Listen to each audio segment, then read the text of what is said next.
This is Turok from 2008. This game is a reboot to the original Turok franchise.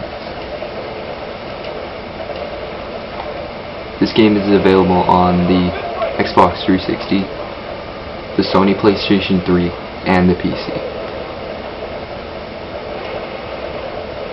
In this reincarnation of the Turok series, you play as Joseph Turok. You are part of Whiskey Company, and you join this elite group after leaving your evil assassin group known as the Wolf Team. Ironically, your mission is to track down Cain, leader of the Wolf Pack, after committing multiple war crimes. You fly over this planet, being mined and having experiments performed on it, and you end up being shot down.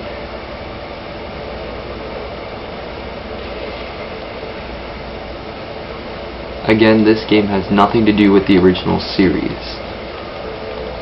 And one thing that's easily noticeable is that this game seems that it took a lot from the movie Aliens. The armor design, the soldiers themselves act like the colonial marines, and the weapons all feel like colonial marine weapons. In this game, you still fight dinosaurs like the traditional Turok, but in addition you fight wolf soldiers, which are essentially just a bunch of weak grunts.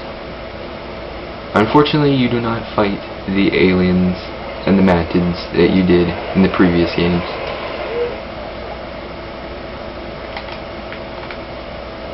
However, there are some mutated enemies in the game, like the infected wasps and the giant scorpions, which are a possible reference to the xenomorphs from the Alien series.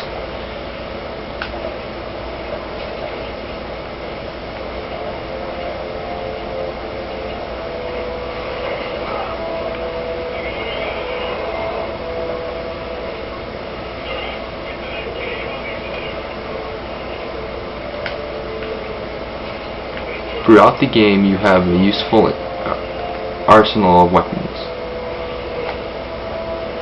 You have the basic submachine gun, which can have a silencer attachment for more stealthier kills.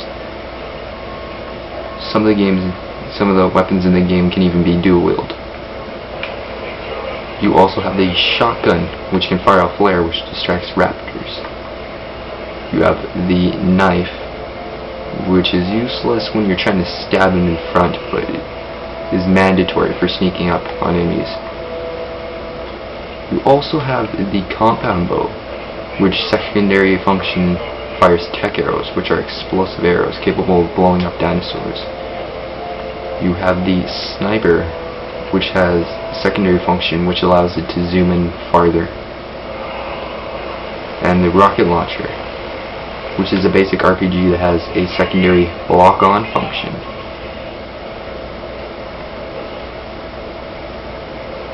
You also have a sticky launcher, which has a landmine secondary function, and the chain gun, which has a sentry gun placement option.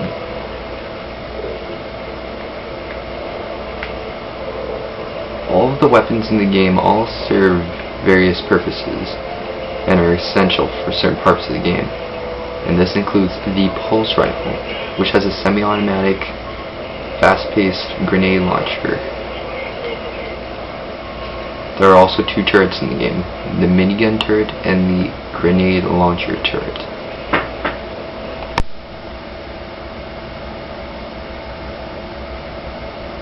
Also in the game, you get the almighty flamethrower.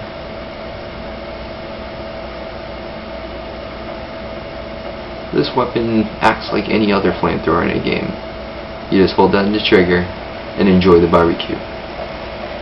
but this one is capable of scaring away scorpions, but in addition has a grenade launcher. Incendiary grenade launchers. That's something I've never heard of. You also get access to the basic fragmentation grenade. Throughout the game, you have various environments. You have caves, jungles, burnt jungles with rocky volcanoes all over the place, and bases. Throughout the game, various monsters will try to knock you down and bite your face off. This will throw you into a quick time event where the player has to mash a button and Turok whips out his knife and repeatedly stabs that monster, saving himself. In Turok, you are introduced to various characters, some in which you will care about, some others not so much. All of these characters laugh at Turok at first, and eventually start to not trust him due to his past with the Wolfpack. But near the end of the game, you start to notice that the characters actually rely on Turok for their survival. And this really makes you seem really invincible near the end of the game. And even the main character, who dislikes you at first, believing you killed his brother in Wolfpack, starts to like you near the end of the game. There's over a dozen enemies in this game. You have the basic Velociraptor, which comes in various colors. The albino ones, debatably being the toughest, aside from the acid-spitting Velociraptors.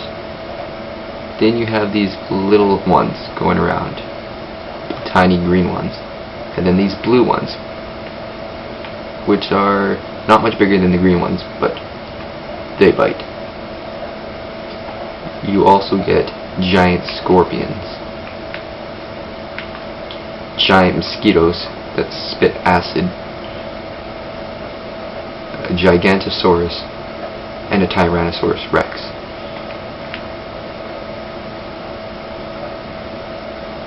You also see various pterodactyls and long-necked dinosaurs off in the distance, but they never come near you. You also have these weird leopard-looking dinosaurs that run around off trees, and giant Dilophosaurus. The Wolfpack team has the basic runts, snipers, officers, heavy chain gunners, and even a spider tank.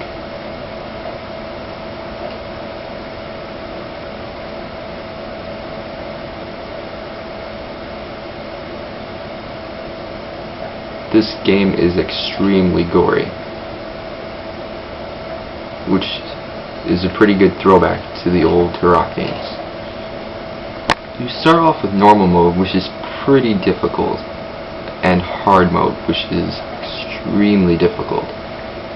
After completing either modes of the campaign, you unlock Inhumane mode, which I could not imagine, as I have not played it myself.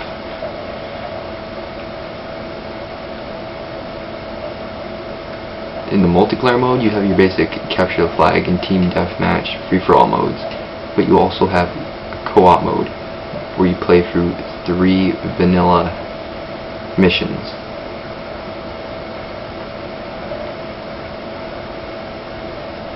And in this game you get to watch Turok get brutally murdered, which is somewhat entertaining to see how many times he can die.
music in the game is intense.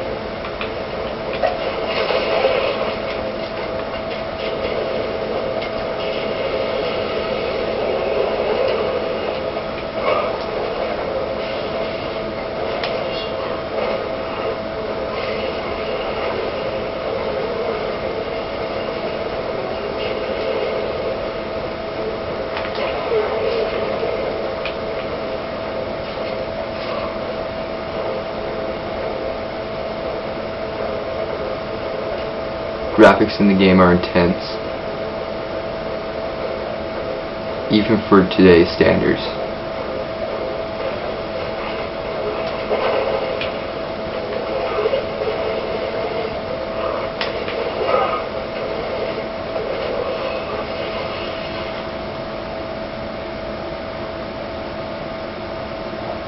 It's hard to think and play at the same time. Due to the lack of Turok's multiplayer, or game in general, and the creators of this game going bankrupt, and the DLC being pulled from the Xbox Live Marketplace, this game has become almost dead. You'll find the occasional 1 or 2 people playing on Xbox Live or the PlayStation Network. But if you want to play this game, I'd recommend getting it on the PC, because that's where most games manage to stay alive.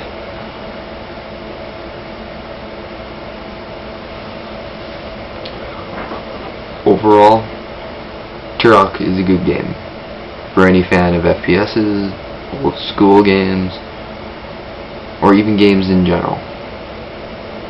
This is one of the most well done reboots I've ever seen.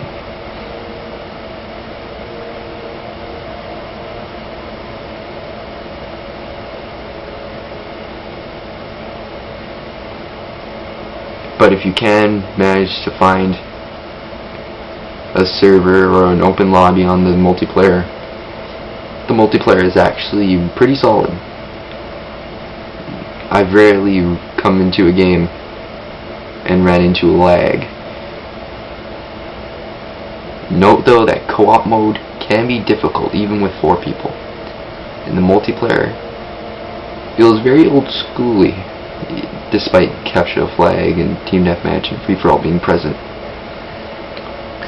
And this is the end of Turok 2008's review. This is an example of how any classic game should get a reboot.